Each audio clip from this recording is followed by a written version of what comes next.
Bueno, vamos a hablar sobre algunas técnicas que se pueden usar para incluir JavaScript más moderno en Drupal sin necesidad de construir un sitio completo desacoplado. Vamos a ir aclarando poco a poco los conceptos conforme va avanzando la presentación. Idealmente para esta charla deberíamos tener algunos conocimientos al menos básicos de Drupal y de JavaScript.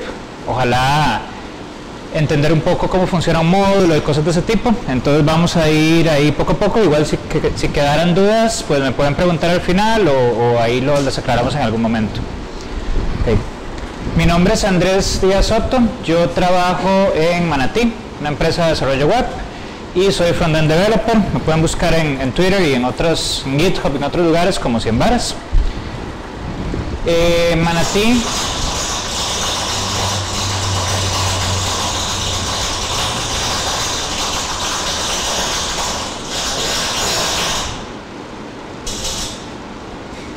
el upside down. Manatí es una agencia completa de servicios de desarrollo web ágil que tiene un enfoque centrado en las personas para trabajar desarrollo de forma colaborativa. Entonces básicamente cubrimos todo el proceso desde el inicio, desde la etapa de descubrimiento, de investigación, UX, hasta ya el desarrollo y la implementación.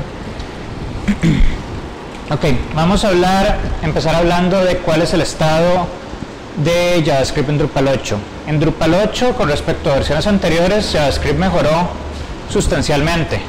Entonces, además de poder usar JavaScript, digamos, base, el JavaScript sin ninguna biblioteca, Drupal 8 incluye varias bibliotecas. jQuery, que lo ha incluido históricamente en todas las versiones, y en Drupal 8 agregaron un par de bibliotecas más, principalmente Backbone, JS y Underscore, que son bibliotecas utilitarias.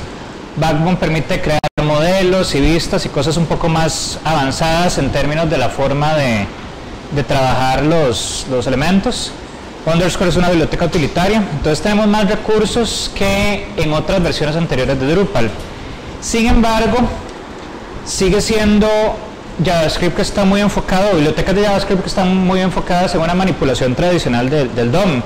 Yo tengo los elementos que los templates de Drupal me dibujan y yo puedo interactuar con esos elementos, modificarlos un poquito, entonces sirve muy bien para hacer cosas simples como slideshows o cosas de ese tipo. Pero si yo ya quiero una interfaz en la cual tengo que crear dinámicamente elementos en la página y quiero dar más interactividad y más cosas, ya pensar en crear elementos de la interfaz con estas bibliotecas pues se vuelve más complicado. Es algo que puede hacerse, yo puedo hacer cualquier manipulación de la DOM con jQuery o incluso con JavaScript básico, pero es mucho más complicado, requiere mucho más trabajo porque las bibliotecas no están enfocadas en esto. Y muy a menudo, entonces vamos a crear cosas así. Ahí es donde entran bibliotecas modernas, como Vue.js, como React, como Angular, pero Drupal, al menos de primera entrada, así, out of the box, no nos va a permitir trabajar con estas bibliotecas sin tener que hacer trabajo extra. Entonces justamente vamos a ver cuál es ese trabajo extra que deberíamos hacer para lograrlo. Ok, la primera solución que todo el mundo piensa cuando queremos usar elementos de UI más modernos y bibliotecas de JavaScript más modernas es desacoplar el sitio. Entonces, ¿de qué hablamos cuando hablamos de desacoplar? Básicamente vamos a tener dos sitios. Un sitio que se va a encargar del frontend, que es lo que el usuario final va a ver, y un backend, que es donde los administradores van a trabajar, van a ingresar contenido, van a modificar las cosas. Esos dos sitios, en el backend vamos a usar Drupal, en el frontend usamos algo más moderno, como React, por ejemplo, o alguna otra biblioteca. Y la comunicación entre ambas partes se da a través de servicios. Yo en el backend monto servicios REST generalmente hoy en día. Entonces básicamente yo accedo a ciertas direcciones, el backend me devuelve datos en JSON generalmente, y yo esos datos acá los proceso con JavaScript y ya monto las páginas y muestro todos los valores, todos los datos. Entonces es un enfoque que se usa mucho hoy en día, tiene muchas ventajas, permite trabajar la parte de la interfaz completamente desconectada de lo que Drupal permite normalmente, pero también tiene ciertas desventajas. Cuando trabajamos con sistemas desacoplados, entonces generalmente vamos a tener múltiples codebases, vamos a tener el código del backend por un lado, el código del frontend por el otro lado. A veces es complicado darle mantenimiento entonces a múltiples codebases por separado. El hosting también puede complicarse porque tenemos dos sitios, entonces puede que tengamos que hospedarlos en lugares diferentes, puede que ocupemos sistemas de integración continua separados para el frente y el backend. Y además que esto puede ser una ventaja y una desventaja, que es necesario construir toda la interfaz, toda la UI desde cero. No puede aprovecharse lo que ya trae Drupal. Si queremos hacer un listado, ya Drupal trae vistas que nos permite mostrar los elementos de cierta forma. Si queremos hacer esto desacoplado, pues ese listado hay que hacerlo desde cero, lo cual a veces es bueno, a veces es malo. A veces queremos tener ese control completo sobre cómo se ven las cosas, pero a veces tal vez no ocupamos separarnos tanto de lo que nos daría Drupal por default, entonces realmente no tiene sentido construir todo de cero. Entonces, la que vamos a ver acá es otra solución, que es desacoplar parcialmente. Entonces, ¿de qué hablamos cuando hablamos de desacople parcial? Vamos a tener un Drupal. Drupal va a encargarse tanto del backend como del frontend. Entonces lo que vamos a ver en la mayoría de las páginas son los templates que Drupal trae, con estilos, con el formato que nosotros queramos. Pero en ciertos lugares donde puede que ocupemos interactividad adicional, donde puede que ocupemos las características de un lenguaje más moderno o de un framework más moderno, entonces podemos crear ciertos componentes específicos y esos componentes se muestran en un cuadrito, en un pedacito de la página. Entonces ese es el enfoque que vamos a ver ahora. Pero la página como tal va a ser un Drupal común y corriente. Entonces, ¿cuáles ventajas nos trae este acercamiento? Solo vamos a desacoplar los componentes que lo necesitan, entonces solo vamos a usar nuestro framework adicional, nuestras bibliotecas adicionales en los componentes que lo requieren. Del resto de Drupal se va a encargar, obviamente va a haber un tema, va a haber CSS, va a haber cosas que hacer, pero podemos aprovechar todas las ventajas que Drupal nos da desde el punto de vista de construcción de interfaz y de sitio. Todo va a estar dentro del mismo codebase, entonces no vamos a tener que manejar repositorios o codebases por separado, porque los componentes que vayamos a crear van a existir como módulos del Drupal. Entonces básicamente es una solución que permite aprovechar lo mejor de ambos mundos. Obviamente depende de cada caso, a veces puede que un desacople completo sea lo mejor, dependiendo del sitio, pero en muchas ocasiones donde ocupamos interactividad adicional y elementos más modernos solo en ciertas partes, puede que este sea un mejor acercamiento. Entonces vamos a ver qué es lo que se requiere para lograr esto, cómo construimos un componente parcialmente desacoplado. Entonces, como estamos trabajando básicamente sobre el Drupal, no estamos separando las cosas completamente, vamos a tener que hacer cosas del lado de Drupal y cosas del lado de JavaScript. A grandes rasgos, estos serían los pasos. Primer paso, ocupamos definir en qué parte de la página vamos a tener el contenido. La mayoría de las aplicaciones con frameworks modernos de JavaScript básicamente agarran un elemento del DOM y ahí se insertan y renderizan todos sus datos, todos sus elementos. Entonces ocupamos definir un contenedor de alguna forma que va a ser el que va a contener nuestra aplicación. Luego ocupamos un entorno de desarrollo para JavaScript. Cuando trabajamos con entornos de JavaScript más modernos como React o como Vue, ocupamos ciertas herramientas, lo que se conoce tradicionalmente como el tooling, que son herramientas que nos permiten convertir el código específico de React o de Vue o de otras cosas ya en código JavaScript normal que cualquier navegador puede ejecutar. Y además vamos a querer tener ciertas herramientas que me permiten correr cosas como linters, por ejemplo, para asegurarnos de escribir un código más adecuado, mejor. Entonces vamos a configurar un entorno de desarrollo para JavaScript más allá de lo que Drupal por default trae. También luego de eso vamos a tener que definir una biblioteca de Drupal, que básicamente es lo que le anuncia a Drupal que tenemos archivos assets de JavaScript y de CSS disponibles para usarse. Tenemos que cargar la biblioteca en los lugares correctos, no queremos que esté esa biblioteca en todas las páginas y solo la vamos a ocupar en una, por un asunto de performance, de rendimiento.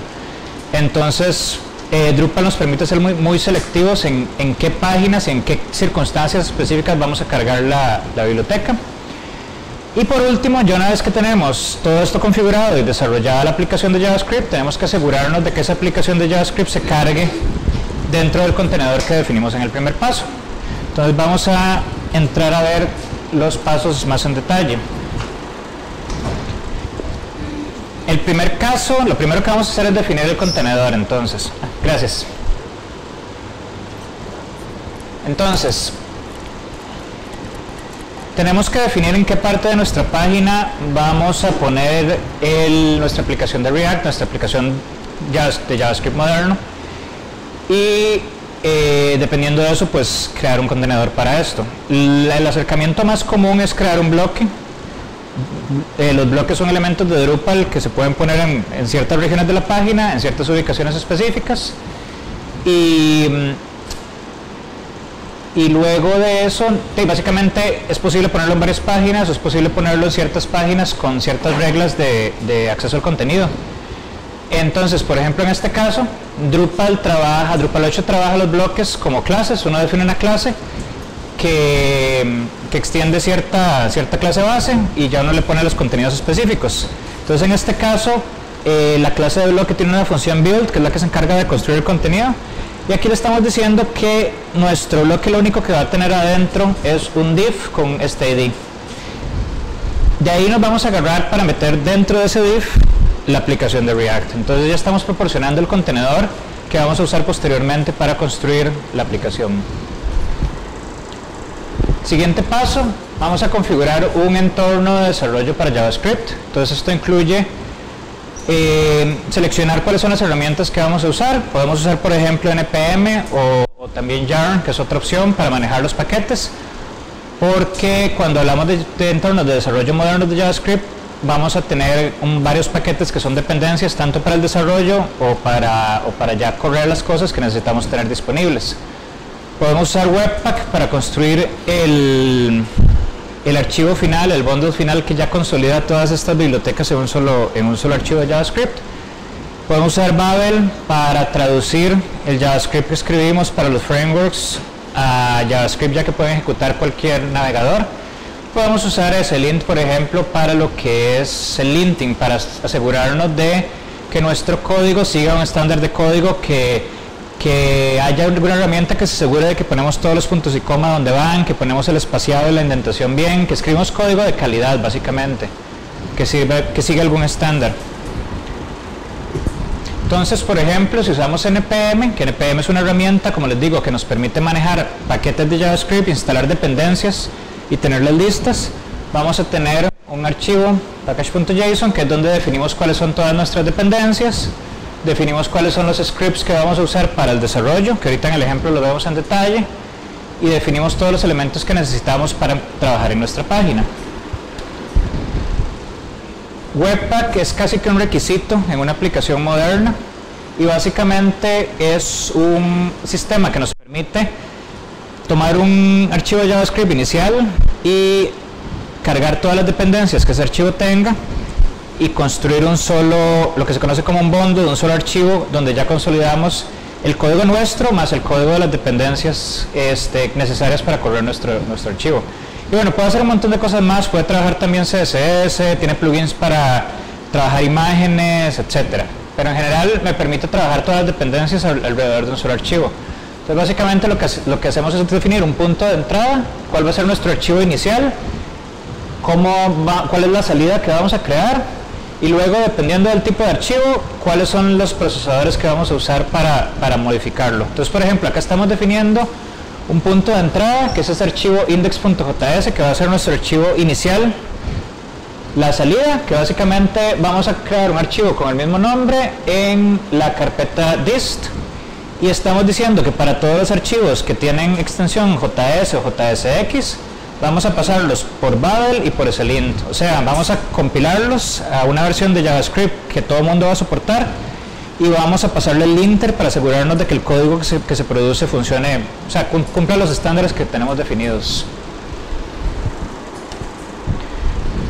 Una vez que tenemos nuestro entorno de desarrollo, que ya tenemos algo de JavaScript escrito, entonces tenemos que asegurarnos de que ese JavaScript sea cargado por Drupal.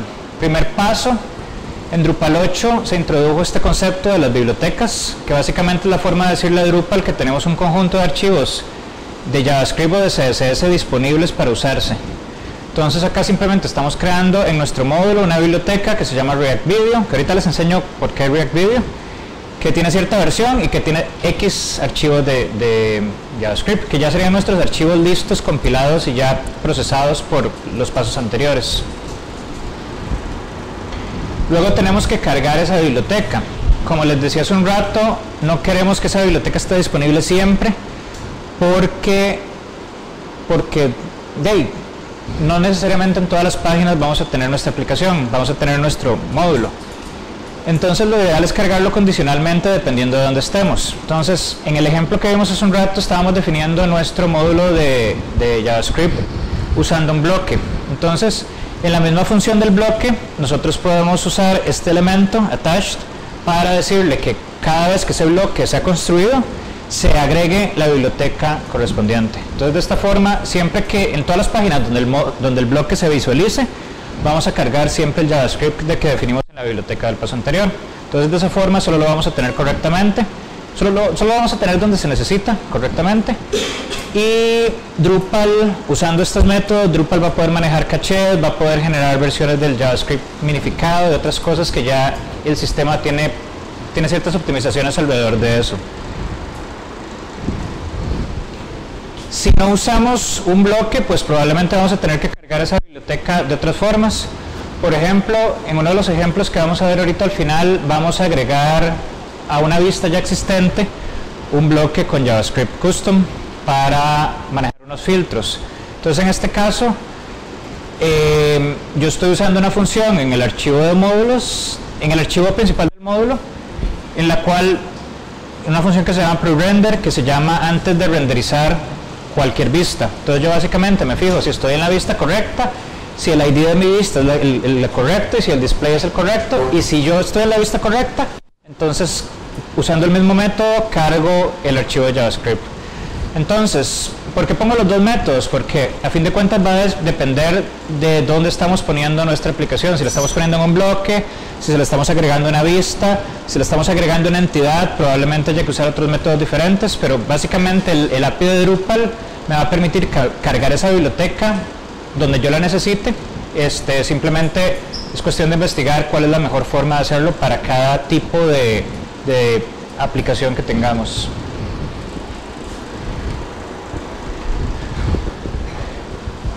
Ya tenemos nuestro contenedor creado, ya tenemos JavaScript con nuestro entorno de desarrollo y ya tenemos una biblioteca definida y cargada. Ahora lo único que hace falta es conectar esa biblioteca y poner la aplicación en su lugar. Esto lo hacemos del lado de JavaScript. Entonces, en el archivo principal de JavaScript, por ejemplo, si yo uso React, lo único que tengo es que obtener mi div, el div que creé, que se acuerdan que tenía un ID que era React Video, y ahí decirle a las funciones de React, renderíceme la aplicación en ese div. Entonces ya a partir de ahí React va a ser el que va a empezar a trabajar y en el div va a crear la aplicación y ya va a estar lista para usarse. Puedo complicarme un poco más la vida si por ejemplo no tengo un contenedor ya previamente definido. Si yo lo que tengo es una vista y no tengo un div con el ID que yo quiero para cargar el React, yo perfectamente puedo agregarla de formas más complejas. Por ejemplo, puedo buscar mi vista y en la vista meter un div nuevo, agregarlo en la posición que yo quiero y ahí renderizo mi aplicación. Entonces realmente el hecho de que no tenga un div ya previamente definido, un lugar previamente definido donde renderizar la aplicación, no me tiene que limitar, porque a fin de cuentas yo con JavaScript puedo crear elementos nuevos en cualquier posición donde lo necesite. Entonces perfectamente tengo las herramientas a mi disposición para manipular la DOM, para crear los elementos donde los quiera.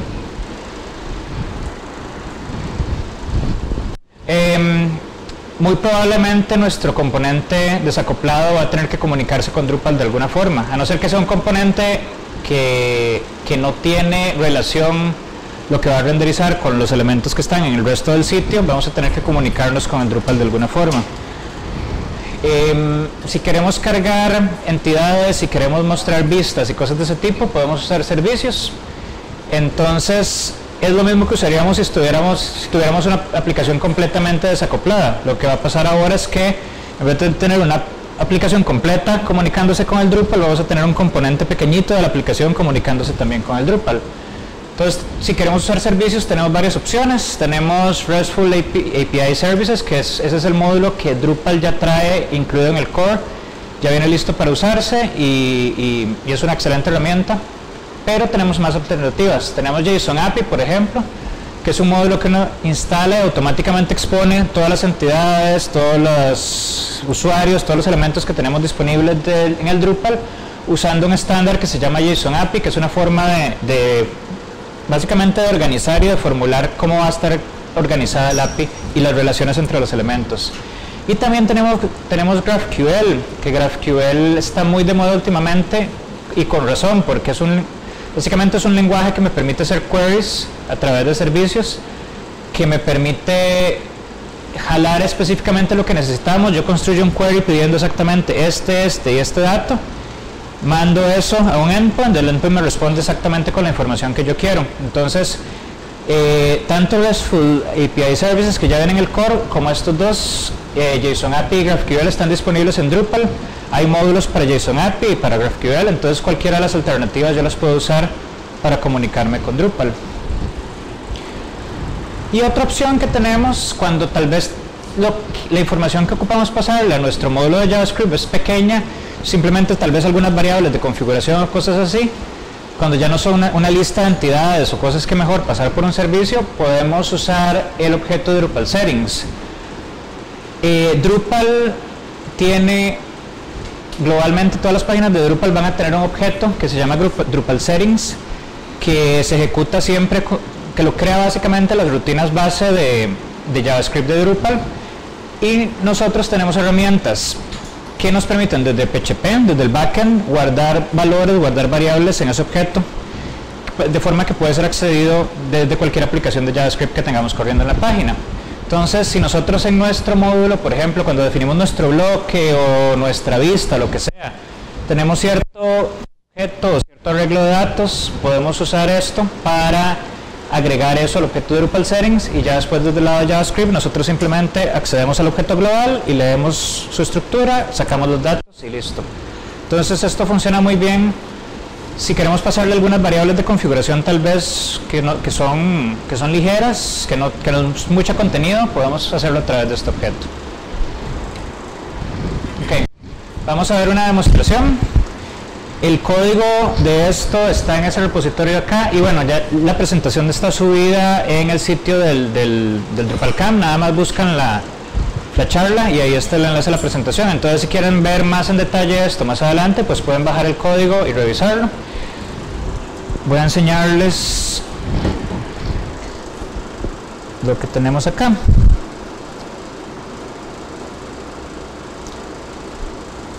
Ok, este es un Drupal bastante sencillo. Lo instalé nada más, activé un par de módulos y listo. No tiene tema custom, no tiene nada más. Entonces yo hice un componente bastante simple que se llama React Video Player. Cada video es un nodo que vive en el Drupal. Yo hice una entidad que se llama, un tipo de contenido que se llama video, que tiene un título y el URL del video de YouTube, nada más.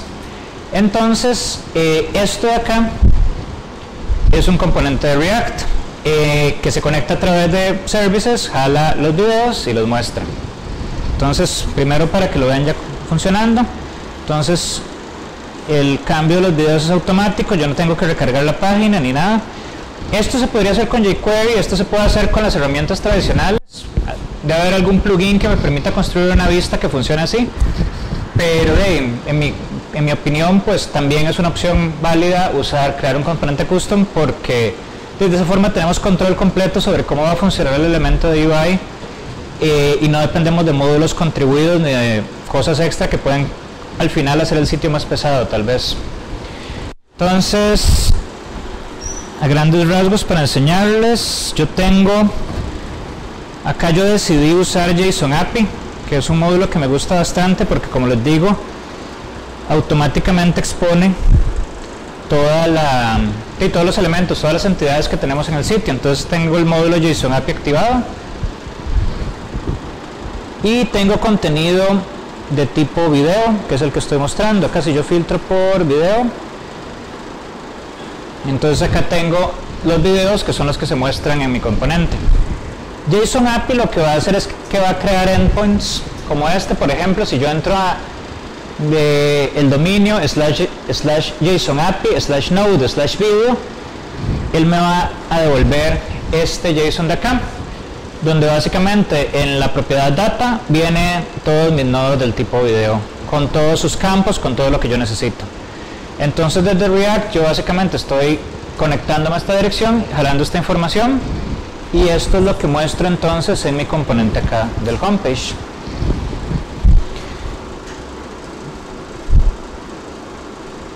Del lado del módulo vamos a hacer la letra más grande. Entonces yo creo un módulo nuevo que se llama React Video. En ese módulo voy a un toque para cambiar esto para que se vea mejor.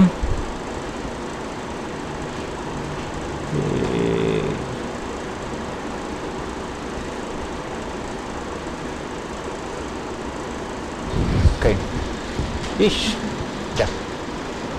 Ok, en ese módulo entonces yo estoy definiendo un bloque y es terriblemente simple. Lo único que yo hago del lado del Drupal es, como les digo, crear un div pasivo y añadir la biblioteca que tengo definida, y ya del lado de JavaScript es donde está la parte compleja, un poquito más compleja, tampoco es nada del otro mundo. El index, que es el que se encarga de abrir el div, buscar el div correspondiente y renderizar la aplicación de React en su lugar, y ya la aplicación de React en sí, que bueno, ya tiene varias cosas más, ya tiene varios componentes, y ya es la que se encarga entonces de conectarse al API, jalar los datos, ponerlos disponibles para los componentes y ya renderizar todas las demás cosas. Otro ejemplo, este de acá. Esto de acá para abajo es una vista de Drupal común y silvestre, una vista con donde se muestran varios eventos en grid. Resulta que yo quería hacer filtros complejos para esa vista, quería hacer filtros donde yo pudiera filtrar por el día de hoy, por los eventos de mañana, por los eventos de esta semana o los eventos de este mes, o incluso tener un calendario. Hacer eso con Drupal así out of the box no se puede. Los filtros de Drupal para las vistas pues son muy sencillos. Sí, okay. Pero puede que haya módulos contribuidos que permitan tener filtros mejores, o puede que yo pueda con PHP programar filtros como este usando plugins de vistas y otras cosas. Pero también tenemos la opción de meter un componente de React que lo que haga es hablarle a los filtros default que tenemos. Entonces yo acá lo dejé desplegado, pero normalmente podemos ocultar esto y solo usamos esta parte. Entonces lo dejé visible para que vean que si yo por ejemplo presiono hoy, lo que él hace es llenarme los elementos de acá y ejecutar el formulario para aplicar el filtro correspondiente. Entonces de esta forma podemos usar nuestro componente de React para interactuar con el resto de los elementos del sitio, y tenemos así filtros que a nivel visual y a nivel de interacción son mucho mejores que los default, sin necesidad de programar un montón del lado del Drupal para lograrlo, usando JavaScript entonces en este caso. Y creo que con esto cerramos. No sé si tienen alguna pregunta. Nada. Ok, qué dicho. Bueno, muchas gracias, espero que les haya servido.